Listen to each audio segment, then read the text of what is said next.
It is a metabolic disease which develops due to absolute or relative insulin deficiency or due to resistance to insulin. So that is pathological definition. Good.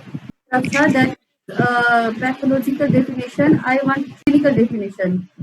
That is Glucose level, plasma glucose level is yes. above 126 Milligram per day. which blood sugar?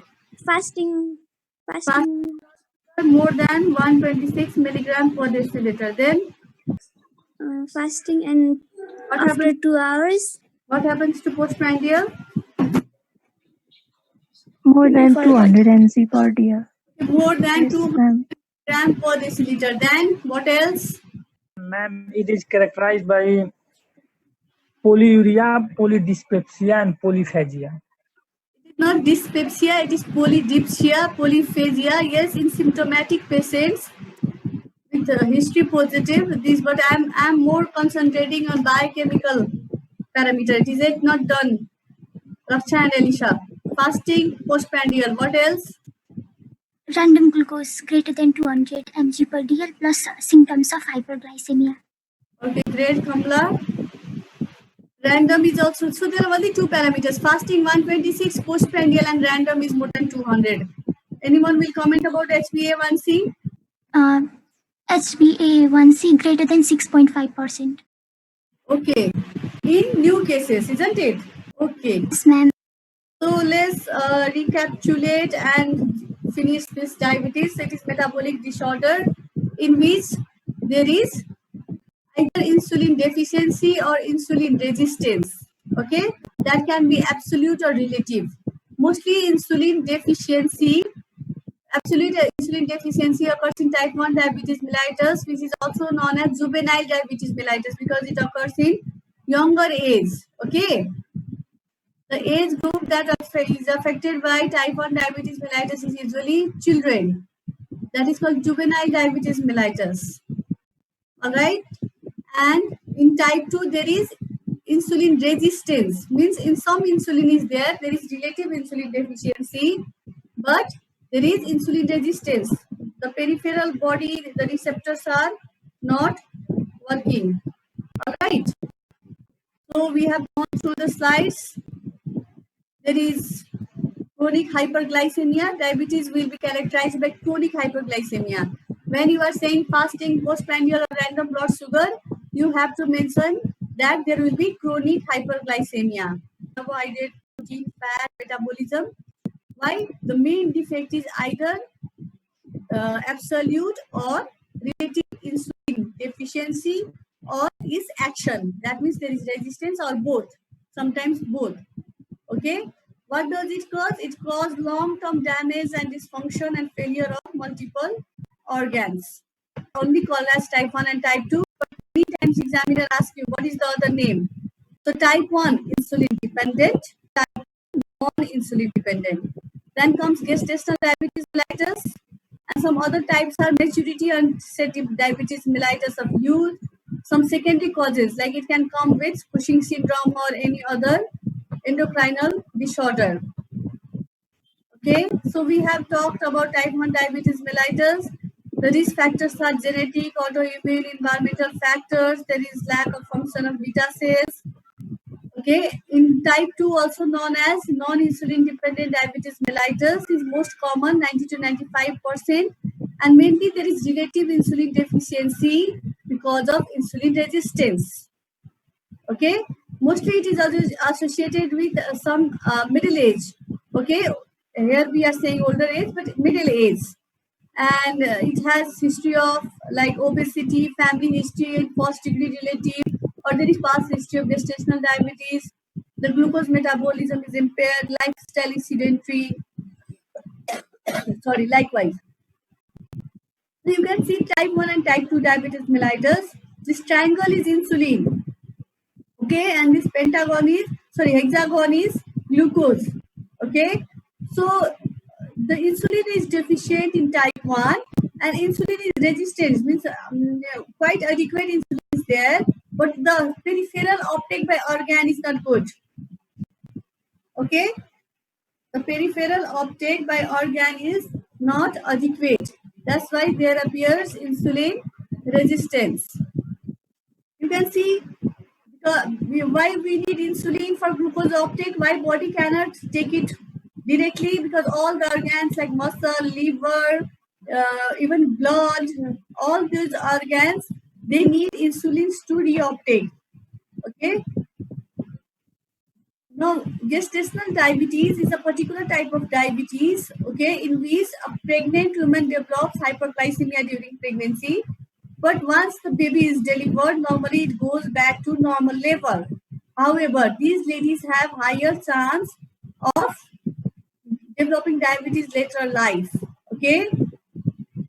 Then there are some other diabetes known as latent autoimmune diabetes, also known as LADA, latent autoimmune diabetes in adults, which is a type of type 1 diabetes mellitus, which is autoimmune in origin. Previously, we used to think that this is type 2, but because it is not in children, it is in later age. But actually, these Moody and LADA are, Moody develops as type 2, behaves as type 2 maturity onset diabetes in youth. Why this also occurs in adults, LADA, latent autoimmune diabetes, and may be associated with some genetic factors, some infections. Okay. Usually the age group is more than 25 years. There is some HLA susceptibility. Okay. So we will not go much on, I just want to introduce the name. Then there are some secondary diabetes mellitus that comes with many endocrine disorder like Cushing syndrome, acromegaly, thyrotoxicosis, pheochromocytoma, even the pancreas disease like chronic pancreatitis, some neoplasm like pancreatic neoplasm or some other neoplasm like adrenal. Okay. And there are some drugs that can adversely cause hyperglycemia. One of the most common drug is antihypertensive, the thiazide group of drugs. You remember the thiazides? That is Yes, ma'am. given to reduce the blood volume or the edema, isn't it? So thiazide diuretics have effect on inhibiting the insulin secretions. Okay, they also cause insulin resistance. So any patient who is on long-term thiazides will be evaluated for hyperglycemia. Apart from that, there are some other drugs like steroids. We are very scared of using steroids because there is chances of developing hyperglycemia as well as hypertension. If you, when you enter in the clinical science, you'll see that doctors do lots of judgment before using steroid, glucocorticoids or any form of steroids. You should not abuse steroids. Now, what is pre-diabetes? What did we say yesterday? What is pre-diabetes or impaired glucose? 110 milligram to 125 milligram per dl blood It is glucose. fasting blood sugar from 110 to 125 milligram per deciliter is, somewhere we say 110, some in some books we say 100. Both are right. Basically, we are following 110, so you can say 110. That is 100 to less, 110 to less than 126, meaning 125. That is fasting. Or what will happen in glucose tolerance test?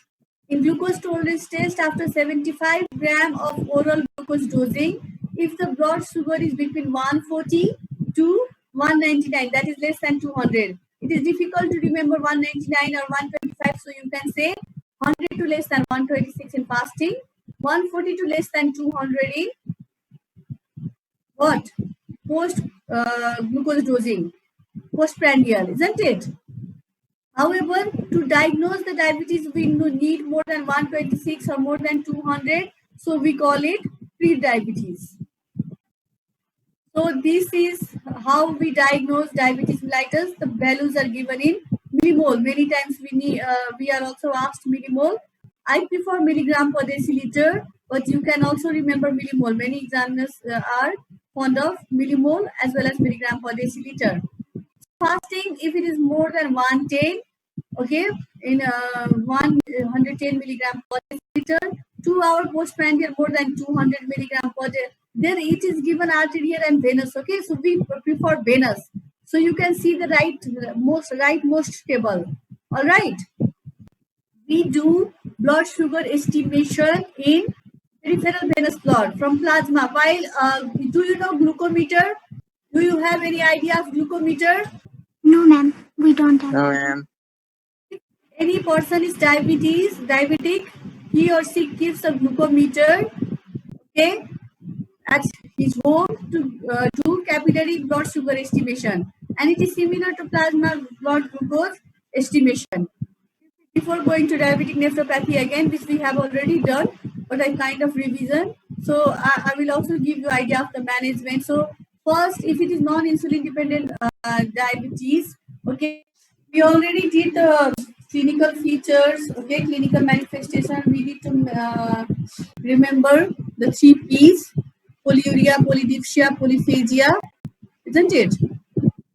There are some other P's. So you can also add some more P's like paresthesia and pruritus. There is tingling, numb, burning sensation. Skin problems are very common. All right.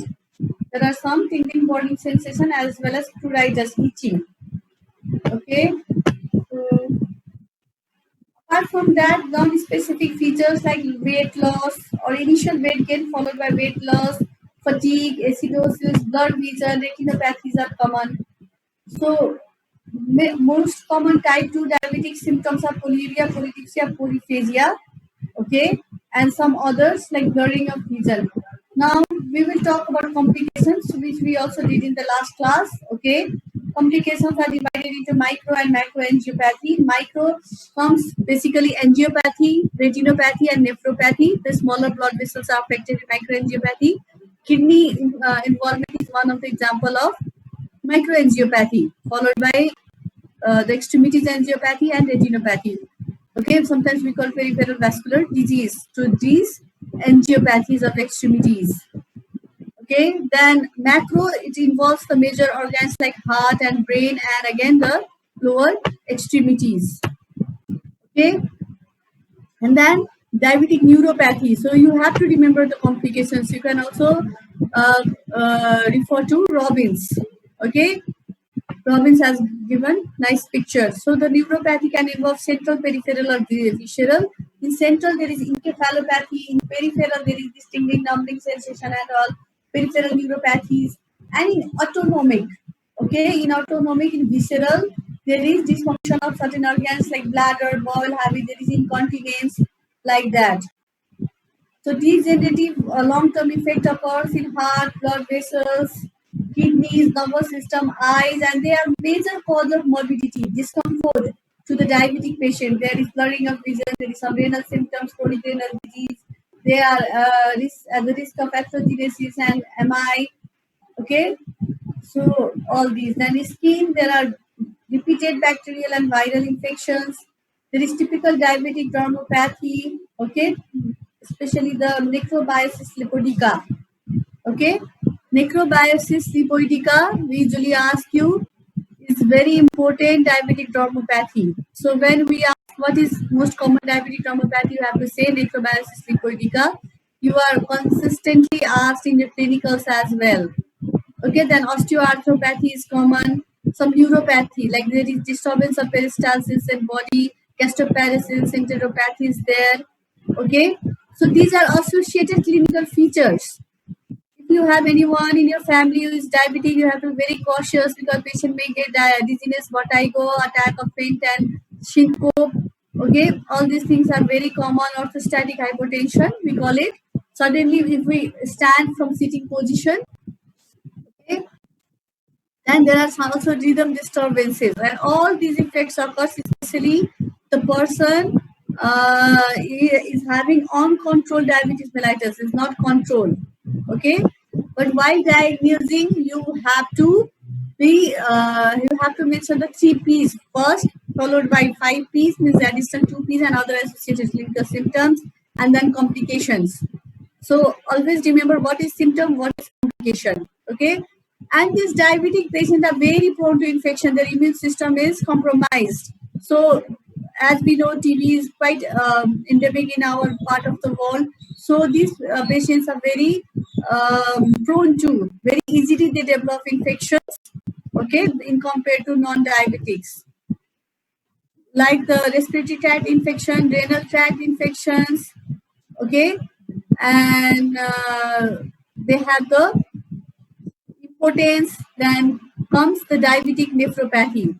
So diabetic nephropathy is a microvascular disorder complication. One of the diabetic complication is diabetic nephropathy. It starts when diabetic nephropathy starts. It starts with hyperfunction of kidney. That is the GFR is increased. If you remember our last to last class, we talked initial changes increase in GFR. We will again go back to those slides. So increase GFR. Okay.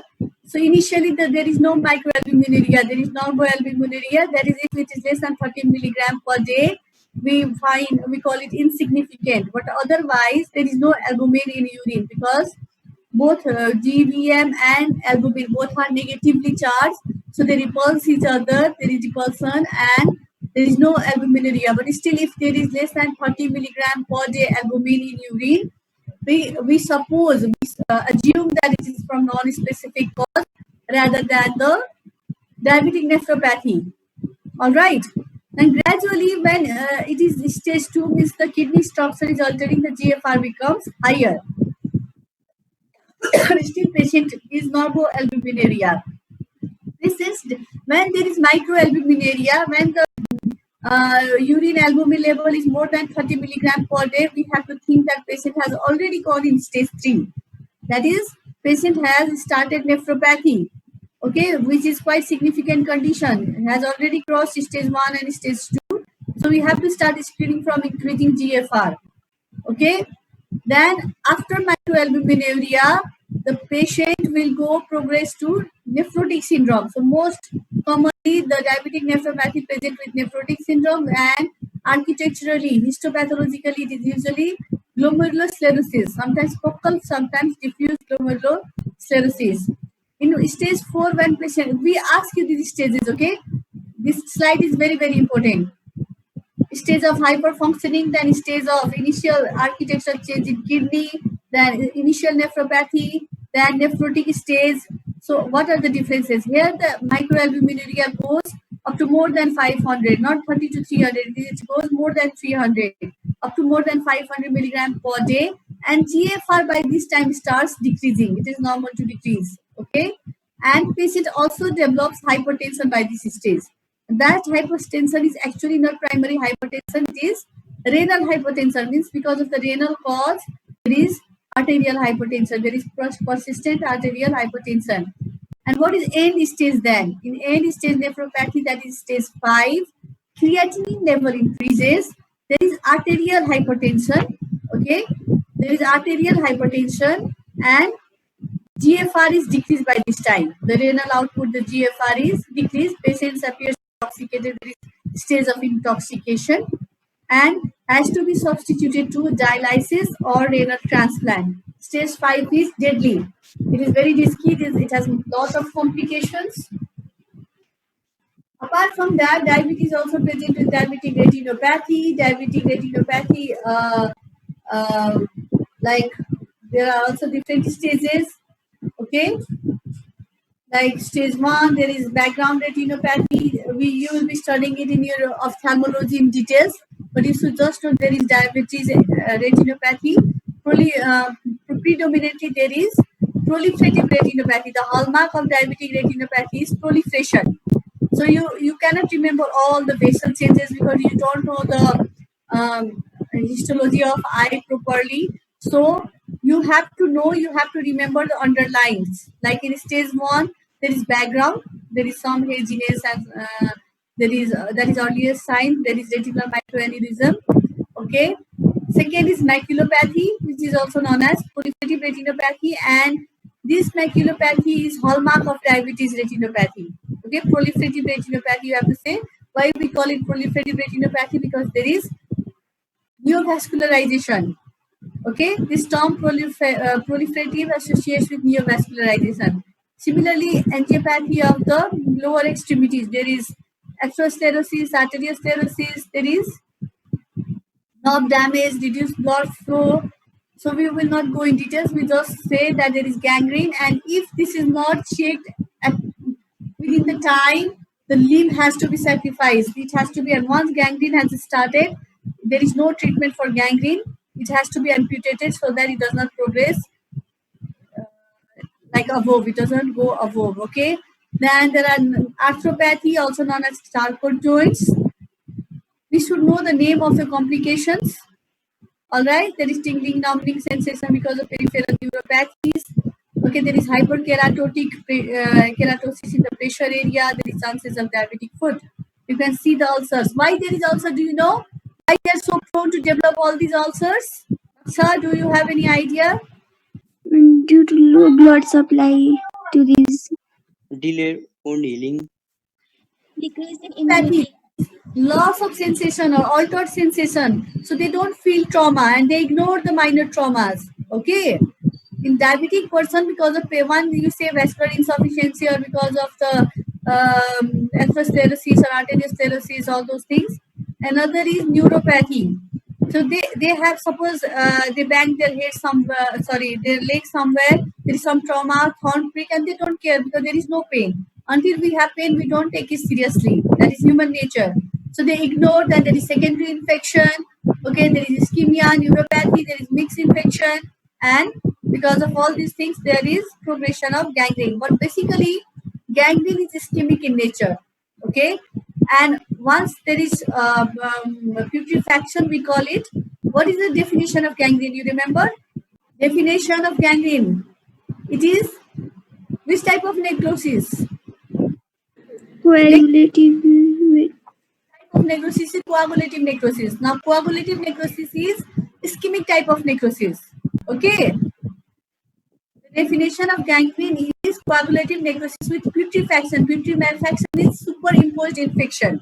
Sordid Salim. You see the black thing? It is already gone putrefied. It is foul smelling. The one of the toe is already lost and patient wrist bothers. Okay, when it is another toe has come, it is not amputation, it is self-amputation. Can you see the second toe? After a big toe, see these two toes. One is already amputated. Okay, so be very careful in the diabetic food if you have anyone diabetic in your family. Now, how will we diagnose? We'll diagnose on the basis of clinical manifestation, polyuria, polydipsia, polyphagia. The pruritus and paresthesia can all be associated with many other diseases. So first three P's are very, very important. Clinical manifestation, then we'll do blood investigation. If we are not sure about the diabetes mellitus, we will do glucose tolerance test. We'll do 75 glucose tolerance test fasting, and then 75 gram of oral dosing of glucose, and then we will measure blood glucose after 2 hours. We'll also do SBA1C, C-peptide, glucose level in urine, and all associated investigation. We can also do, which we usually don't do in routine practice, to find out the autoimmune regions or the cause of diabetes by islet cell antibodies estimation, which is very secondary test. So if you know to estimate antibodies, that is well, but you have to know the main biochemical criteria. The gestational diabetes, we start with the halfway of pregnancy. So all pregnant women should be tested for oral glucose tolerance test between 24 to 28 weeks, irrespective of their blood sugar. Okay, whether there is chance of gestational diabetes or not. And who are the ladies who have chances of developing diabetes in later on life? If they are elderly pregnant, okay, like above, here we say 25, but it is actually 35 practically. If there is family history, if baby is more than 4 kg or 9 pounds or has some birth defect, if lady has blood pressure or polyhydramnios. Do you know the word polyhydramnios? If the amniotic fluid is 2 months in their womb, okay, or if there is history of some miscarriage or stillbirth, and if he is overweight before pregnancy. All right. So you are clear about diabetes. You are already okay. Diabetic nephropathy. So as we said, it is microvascular complications and it causes chronic renal diseases. Okay. Most important stage is stage of hyperfiltration, that starts the diabetes. Okay. Then there is stage of architecture, the microalbuminuria. and in stage 5 there is end-stage renal disease, isn't it?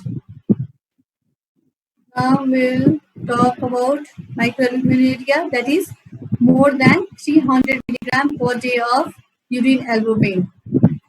All right. Now, what are the glomerular lesions in diabetic nephropathy? We have already discussed. I'm just revising. So structurally, there are glomerular hypertrophy, there is tubular hypertrophy, the GBM and tubular basement membrane. Glomerular basement membrane and the tubular basement membrane are thickened. Mesangium is expanded. There is nodular and diffuse glomerular sclerosis, arteriosclerosis, and tubular interstitial fibrosis. So basically, the lesions of the kidney in diabetes mellitus has to be characterized as exudative lesions or exudative lesions. What happens in exudative lesions? Any idea? There is something called capsular drop. Okay, capsular drop. I will show you the picture. These all are the old slides. Here you can see the nodular lesion. What is the name of that nodule? Sakar? What is the name of the nodule? Kimmel-Still-Wilson nodules. Kimmel-Still-Wilson nodule, or in short, it is also known as KW nodules. So you can see the nodular glomerular sclerosis. These all are Kimmel-Still-Wilson lesion. Okay, these pinkish hyalinizations are Kimmel-Still-Wilson lesion. This is histopathological view. You see there is highlight mass in the glomerular area. Okay. So what happens in basement membrane? There is thickening. Then there is sclerosis, which can be diffuse or nodular. There is basement membrane thickening. There is diffuse and nodular glomerular sclerosis. Then there is exudative lesions and glomerular aneurysms. Okay. Apart from that, there is tubular and interstitial changes. That is known as Armani-Epstein cells in the interstitium. Okay. Armani-Epstein anomaly is also important information about diabetic nephropathy. Then nodular glomerular sclerosis, which is also known as Kimmel-Still-Wilson nodule, that is most common diabetic nephropathy feature. Now, concisely, this is the concise slide again. Okay, you have to say the changes in kidney includes glomerular lesions, renal vascular lesions, tubular and interstitium lesions, like that. In glomerular, there is, what are the things? There are GBM thickening, yes, isn't it? Glomerular sclerosis, which can be focal and diffuse. Kimmel-Still-Wilson nodule, three things. Renal vascular, there can be renal vascular arteriosclerosis. Tubular basement membrane thickening, Armani-Epstein lesions or Armani-Epstein cells in interstitium, pyelonephritis and necrotizing papillitis. Okay, also known as papillary necrosis. Yes, clear? Yes, class, is it clear? Yes, ma'am. Yes, ma'am. Okay, is there any question? Ma'am, once again, will you please explain about capsular drop? Yeah. Okay, there are exudative lesions and there is accumulation of exudative material just below the glomerular capsule, and we call it capsular drop. Okay, I think I forgot to the picture.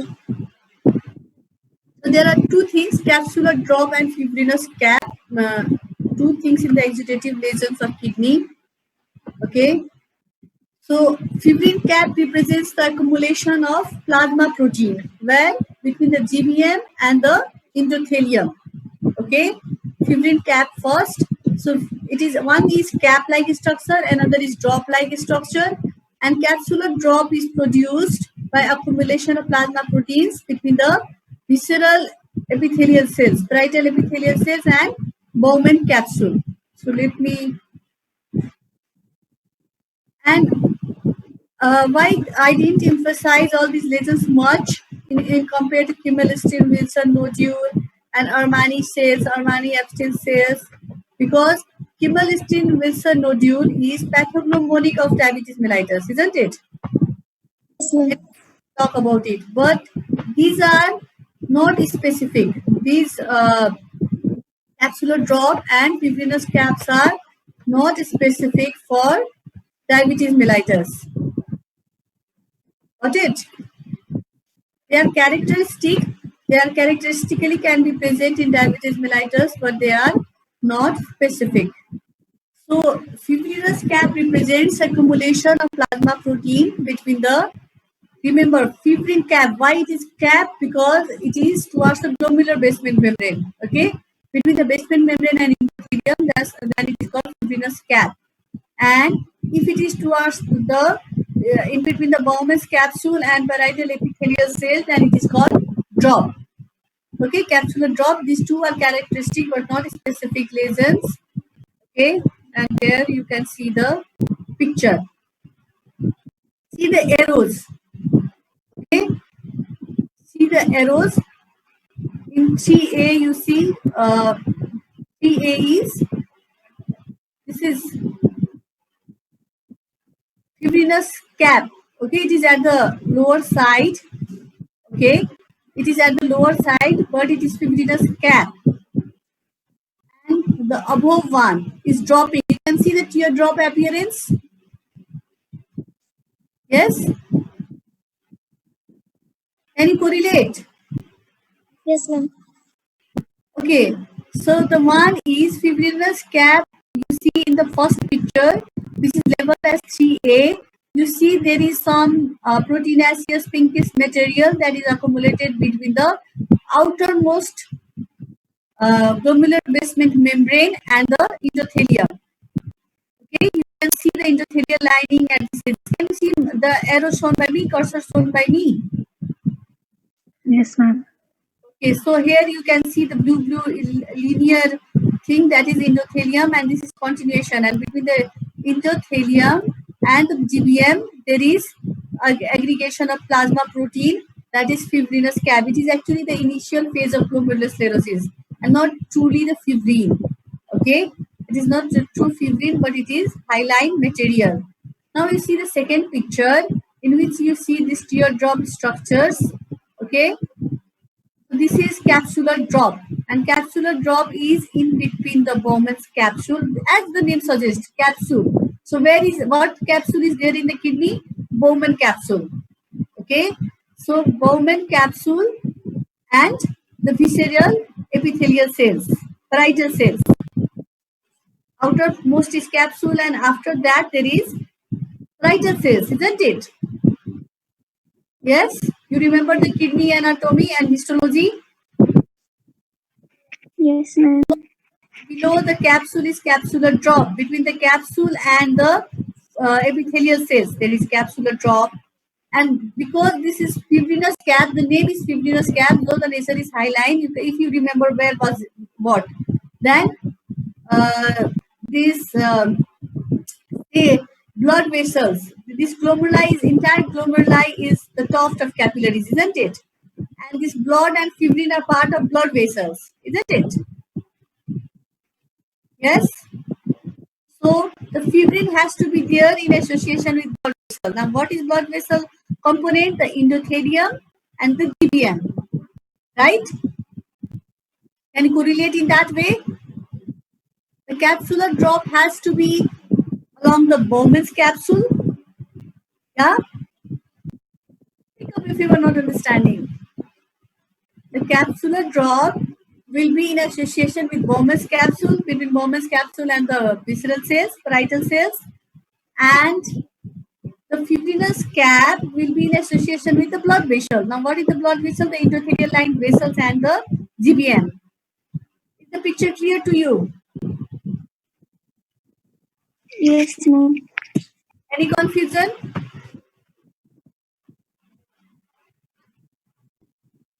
Any confusion till now? Wait.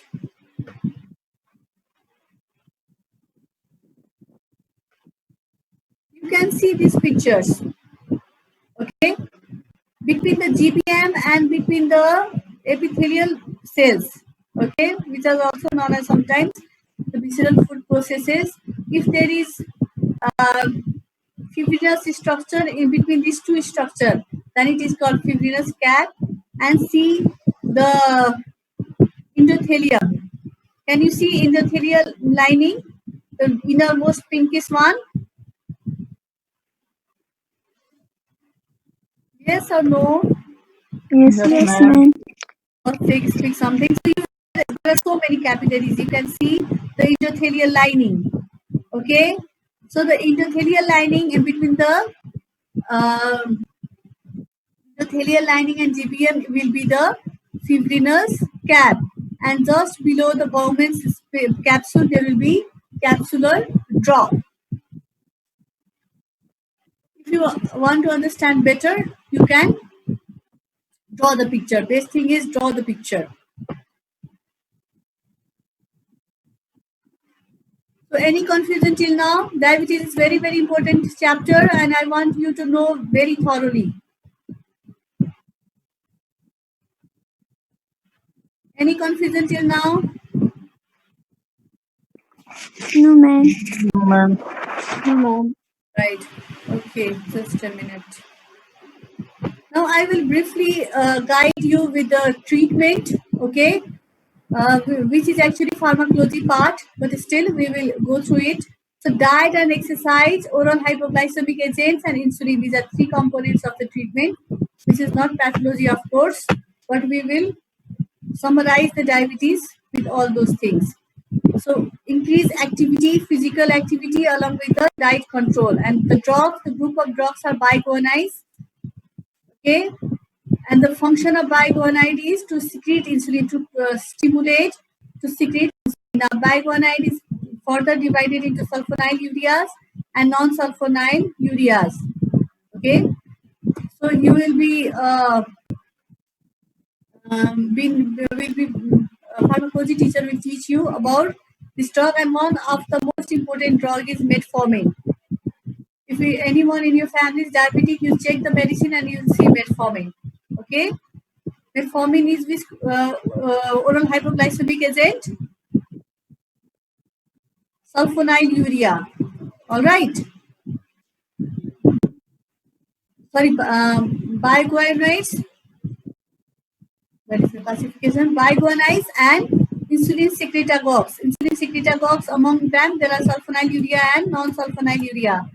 So first line treatment is this biguanides, and second is sulfonyl urea. So very important drug is this biguanide, that includes metformin.